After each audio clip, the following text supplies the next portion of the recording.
Remember your why is my call to action. My life has improved in many ways since I returned to running.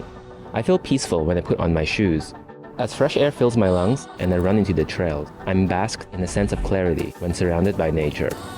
During my first race back, I remember watching thousands of people line up to the start, which made me feel very small and insignificant. But soon I realized that at times, we all feel this way.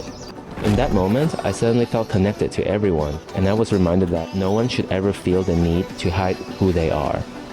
Running also reminds me of the beautiful diversity that exists within the queer community. However, judgments and injustices continue to be present, and we are still fighting for equality and safe spaces. This inspired me to get involved with the Pride and Remembrance Association, so that I can make a positive impact on the lives of those in my community and beyond. My name is Jonathan, and this is my why.